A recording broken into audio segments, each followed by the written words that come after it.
गांव के किनारे एक पुरानी रेलवे लाइन थी। हर शाम जैसे ही सूरज ढलता, उस लाइन के पास एक बूढ़ा आदमी दिखाई देता। उसका नाम रामू था। उसके चेहरे की झुर्रियों में समय की लकीरें थीं और आंखों में एक अधूरी कहानी। गांव के बच्चे उसे देखकर डरते नहीं, बल्कि उसकी आंखों में गहरे उदासपन को महसूस कर मुस्कुराते। रामू कभी इस गांव का सबसे हंसमुख इंसान था। उसके घर में हमेशा चहल पहल रहती थी। उसकी पत्नी सावित्री उसकी दुनिया थी। वो कहते थे, सावित्री, बिना मेरी सांस अधूरी है। पर जिंदगी ने उसे एक दिन बहुत जल्दी सब कुछ छीन लिया। सावित्री एक बीमारी की वजह से अचानक उसे छोड़कर चली गई। उस दिन से रामू का घर सुनसान हो गया और उसका दिल भी वीरान। रामू की आदत थी कि वो हर शाम रेलवे लाइन के पास बैठता और दूर तक ट्रेन की राह तकता। लोग कहते, शायद वो अपनी यादों की ट्रेन का इंतजार करता है।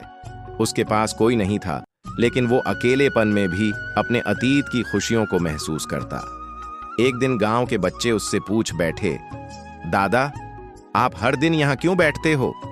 रामू ने हंसते हुए कहा, मैं यहाँ बैठता हूँ क्योंकि यहाँ मुझे वो सब याद आता है जो खो गया। यहाँ हवा में सावित्री की खुशबू महसूस होती है और ट्रेन की आवाज मुझे उसका नाम गुनगुनाती लगती है। वक्त के साथ रामू ने अपने अकेलेपन को अपनाना सीख लिया।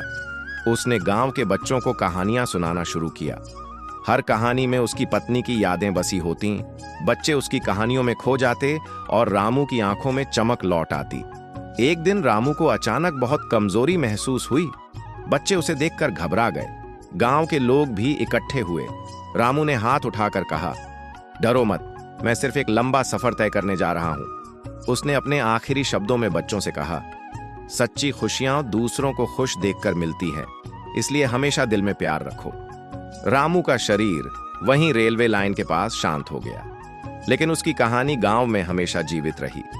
हर शाम बच्चे वहीं बैठकर उसकी याद में कहानियां सुनते और उसकी मुस्कान महसूस करते। गांव के लोग कहते, रामू ने हमें सिखाया कि प्यार और यादें कभी मरती नहीं, वो हमेशा दिल में जीती हैं।